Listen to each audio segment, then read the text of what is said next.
look lovely tonight, Lady Stark. Widowhood becomes you. Your bed must be lonely. Is that why you came? One thing that I think Catelyn has shown over the course of this story is that she, sometimes to a fault, has more than enough courage to protect her children. One son is paralyzed, one husband is dead, her daughter is held by the enemy forces. She's had a rough season. Despite being such a great mother, we see that she's got violent passions as well, and she's not protecting her son from them. We will kill them. Arya is strong and she's resilient, but to be yanked right from that unimaginable trauma of witnessing Ned's head come off and being given no time to mourn or no time to process it, it's a heavy weight to carry. Keep your mouth shut, boy. I'm not a boy! It was sort of a liberating scene in a way for her because she's always chafed against being a girl, but in a way she's coming into her own and being sort of liberated to be who she really is. What's your name? She can't let anyone know that she's Arya Stark, because if she's found out to be Arya Stark, she becomes a pawn in this game that the Queen is playing, and the Queen is going to snatch her back and use her as a hostage.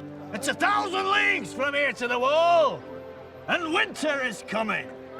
Arya is so driven by revenge, and things get increasingly dangerous for her in the second season. She's a little bit like her older half-brother Jon Snow. Move. I won't let you go. Jon will lose his temper at the slightest provocation. Jon has finally found his place in the world, but he already had a place in the world. He had a family, and he had brothers, and he had a father, and he had a home. When that family's in trouble, his instinct is to go join Robb, but he's pulled back by his new brothers. You took the oath, you can't leave. He's going to avenge the death of his father, and it's his friends who remind him what his father would have done in this kind of situation. It was a moonlight ride, that tiring. Mormont's a very practical guy. He doesn't want to lose Jon Snow, who's a potential great leader of the Night's Watch, because he had a moment of wavering about his vows. The fact is, he returned, and that's the important thing to him. Do you think your brother's war is more important than ours? When dead men, and worse, come hunting for us in the night, do you think it matters who sits on the Iron Throne? They're up against something that's a lot bigger than themselves, and there's this game that's being played in the South, and then there's what's happening north of the Wall, which is the kind of thing that will make all the intrigues in the South look like a game. And they're going to go out instead of waiting for it to come to them.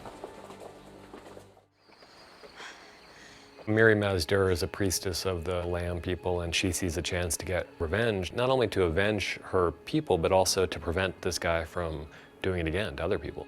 From her point of view, it's completely just what she does. This is not life. When will he be as he was? When the sun rises in the west, sets in the east. She has a pretty good point. I mean, these people did come in, completely rape, pillage, and murder her entire village.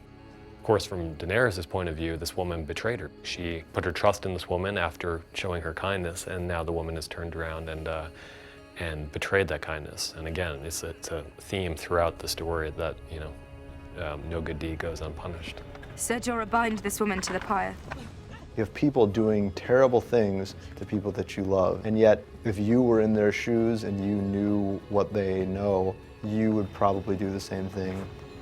Everybody is doing what they're doing for reasons that are grounded in real human psychology and not in the fact that they're wearing a white hat or that they're wearing a black hat. Daenerys had an understanding that she has to give herself over to something larger than herself without knowing exactly what's going to happen, but she knows that when she walks into that pyre, she's not going to burn up.